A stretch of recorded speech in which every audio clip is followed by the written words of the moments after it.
Hello, good morning. Durga Pal ma'am की class में आप सबका स्वागत है।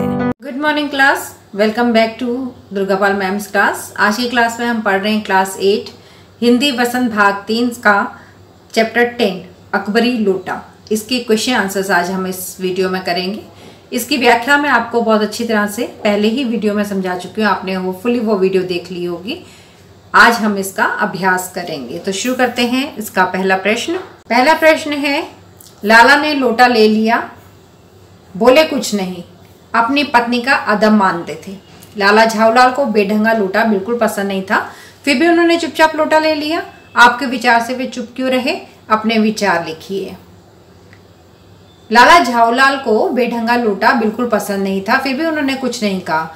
वे अपनी पत्नी का सम्मान करते थे और उसके तेज स्वभाव को भी जानते थे। उन्हें लगा कि यदि उन्होंने आपत्ति जताई तो बात बढ़ सकती है और कहीं ऐसा ना हो कि पानी तो उन्हें लोटे में पीने के लिए मिल रहा है लेकिन रात का खाना उन्हें बाल्टी में मिले, इसलिए उन्होंने चुपचाप लोटा ले लिया। दूसरा प्रश्न है, झाऊलाल जी ने फौरन 2 और 2 जोड़कर स्थिति को समझ लिया। आपके विचार से लाला झाऊलाल ने कौन कौन सी बातें समझ ली होंगी? 2 और 2 जोड़ना मतलब यहाँ वहाँ सब बातें लेकर उनको मिला करके सही स्थिति को भांपना। 2 और 2 जोड़कर समझ लेना का मतलब है बिना कुछ कहे हालात को तुरंत पहचान लेना। लोटा गिरते ही गली में शोर मच गया और लोग आंगन में आकर इकट्ठे हो गए। वहीं एक अंग्रेज भीगा हुआ और पैर सहलाता हुआ भी उनके आंगन में आया था। ये देखकर लाला झाऊलाल समझ गए कि लोटा इसी के पैर पे गिरा है और मामला गंभीर है, ये लड़ाई करने के लिए आए हैं, इसलिए उन्होंने उस समय चुप रहना ही उचित समझा। तीसरा प्रश्न है, अंग्रेज के सामने बिलवासी ने झाऊलाल को पहचानने तक से क्यों इनकार कर दिया? आपके विचार से बिलवासी जी ऐसा अजीब व्यवहार क्यों कर रहे थे? स्पष्ट कीजिए। अंग्रेज के सामने बिलवासी जी ने झाऊलाल को पहचानने से इनकार कर दिया क्योंकि वे नहीं चाहते थे कि अंग्रेज को उन पर शक हो। उनका उद्देश्य था कि अंग्रेज का गुस्सा शांत हो जाए और झाऊलाल पर वो कोई सीधा सीधा आरोप ना लगा दे या मार पिटाई ना हो जाए। साथ ही वो अपनी योजना को आगे बढ़ाकर पैसों की भी व्यवस्था करना चाहते थे, इसलिए उन्होंने ऐसा अजीब व्यवहार किया। अगला प्रश्न है, बिलवासी जी ने रुपयों का प्रबंध कहाँ से किया था? तो बिलवासी जी ने रुपयों का इंतजाम अपने ही घर से किया था। उन्होंने अपनी पत्नी के संदूक में रखे पैसे चुपके से उसकी सिंकड़ी में जो चाबी टंगी हुई थी उसकी, रात को सोते हुए अपनी पत्नी के गले से उन्होंने चाबी निकाली, उसका संदूक खोला, वहां से 250 रुपये निकाले थे उन्होंने। पांचवा प्रश्न है, आपके विचार से अंग्रेज ने यह पुराना लोटा क्यों खरीद लिया? आपस में चर्चा करके वास्तविक कारण की खोज कीजिए और लिखिए। अंग्रेज को प्राचीन और ऐतिहासिक वस्तुएं इकट्ठा करने का बहुत शौक था। कई लोग होते हैं ना, उन्हें पुरानी चीजें इकट्ठा करने का शौक होता है, तो इसे ऐतिहासिक मतलब राजा महाराजाओं के टाइम की चीजें इसको इकट्ठा करने का शौक था अंग्रेज को। यही कारण है कि वह दुकान से भी पुराने पीतल की मूर्तियां खरीद रहा था। बिलवासी जी की बातों में आकर उसने उस लोटे को अकबरी लोटा मान लिया। बिलवासी जी ने उसे ऐसी कहानी सुनाई कि उसे मान लिया कि हाँ यही अकबरी लोटा अकबर के जमाने का है और वो 500 रुपये में तब उसने उस लोटे को खरीद लिया। प्रश्न 6 है, इस भेद को मेरे सिवाय मेरा ईश्वर ही जानता है, आप उसी से पूछ लीजिए, मैं नहीं बताऊंगा। बिलवासी जी ने ये बात किससे और क्यों कही? ये बात तो बिलवासी जी ने अपने मित्र झाऊलाल से कही थी। दरअसल उन्होंने पैसों की व्यवस्था अपनी पत्नी के संदूक से चोरी करके की थी ना, तो इस रहस्य को वो किसी के सामने प्रकट करना नहीं चाहते थे, इसलिए उन्होंने झाऊलाल को टालते हुए कहा कि ये भेद या तो मैं जानता हूँ या मेरा भगवान जानता है, तुम भगवान से पूछ लेना, मैं तो नहीं बताऊंगा। प्रश्न नंबर 7 है, उस दिन रात्रि में बिलवासी जी को देर तक नींद नहीं आई।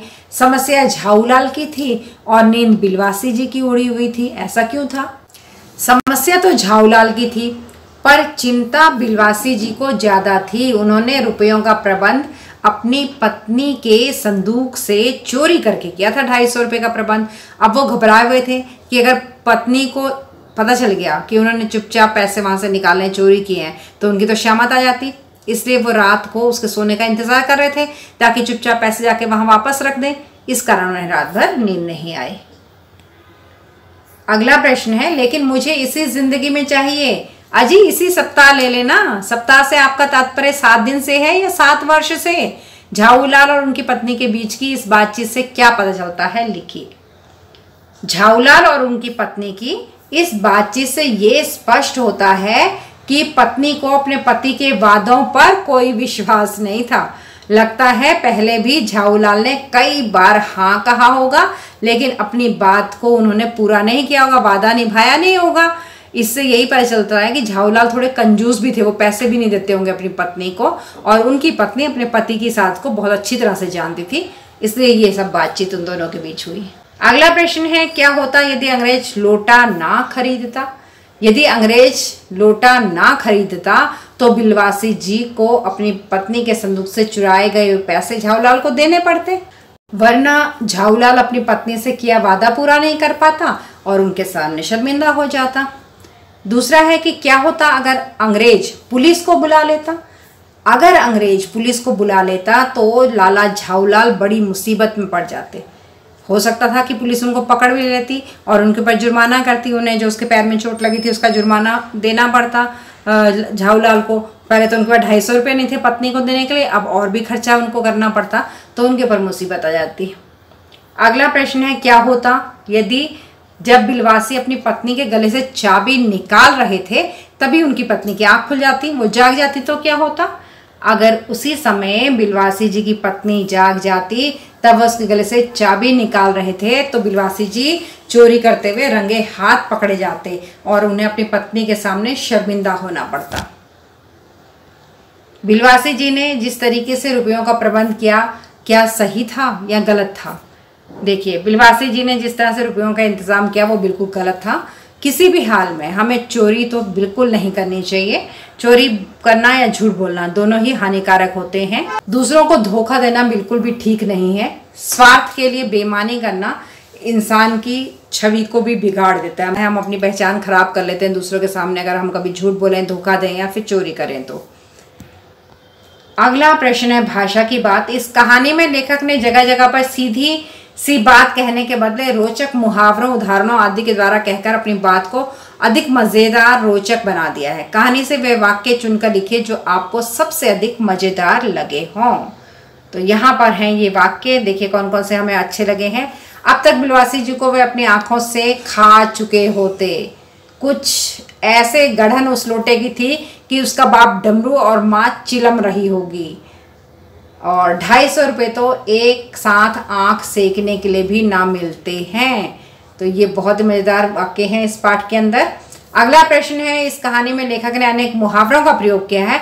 कहानी में से 5 मुहावरे चुनकर उनका वाक्य प्रयोग करते हुए वाक्य लिखिए। चलिए, तो इनका ये हैं 5 मुहावरे। चैन की नींद सोना, इसका अर्थ होता है निश्चिंत होकर सोना। परीक्षा खत्म होते ही छात्र चैन की नींद सोए। अगला है आंखों से खा जाना, यानी बहुत क्रोधित होना। गलती करने पर अध्यापक ने छात्र को ऐसे देखा मानो आंखों से खा जाएंगे। तीसरा मुहावरा है आंख सेकने के लिए भी ना मिलना, यानी दुर्लभ होना, किसी चीज का दुर्लभ होना, प्राप्त ना होना। पुराने जमाने की पेंटिंग्स आज आंख सेकने के लिए भी नहीं मिलती हैं। चौथा मुहावरा है मारा मारा फिरना, ठोकरें खाना। मारा मारा फिरने का अर्थ है ठोकरें खाना। नौकरी ना मिलने के कारण वह युवक दर दर मारा मारा फिर रहा है। 5वां मुहावरा है डींगे सुनना, यानी झूठ मूठ की तारीफ सुनना। राम ने खेल में कुछ खास तो किया नहीं, फिर भी अपनी जीत की डींगे सुनाता रहता है। ये थे क्लास 8 वसंत भाग 3 का चैप्टर 10 अकबरी लोटा के प्रश्नोत्तर। मैंने सारे प्रश्न आपको अच्छे से समझा दिए हैं। लिखित रूप में भी इस वीडियो में आपको मिल जाएंगे, आप अपनी कॉपी में उतार सकते हैं। और ये आपका पुराना सिलेबस, अब तो नई किताब आ चुकी है मल्हार की। मुझे नहीं पता आपके स्कूल में कौन सी किताब पढ़ाई जा रही है, इसलिए ये इस पाठ का भी मैंने क्वेश्चन आंसर्स आपको करा दिए हैं। अगर पुराना सिलेबस अभी तक आपका चल रहा है तो ये आपके लिए यूजफुल होगी। अगर सारे क्वेश्चंस आपको समझ में आ गए हैं तो कर दीजिए अब 4 काम। पहला है लाइक का बटन दबाना, दूसरा है अपने 2 दोस्तों के साथ इस वीडियो को शेयर करना, तीसरा है दुर्गा पाल मैम की क्लास को सब्सक्राइब करना, और चौथा है बेल आइकन को दबा कर रखना ताकि जैसे ही नई चैप्टर की वीडियो में डालूँ आपके पास नोटिफिकेशन तुरंत पहुंच जाए। तो अब चलते हैं और मिलेंगे अगले चैप्टर के साथ नई वीडियो में। तब तक के लिए tata bye bye and love you all. Thanks for attending Durga Pal Ma'am's class. Please like, share, subscribe and don't forget to leave a lovely comment. Thank you.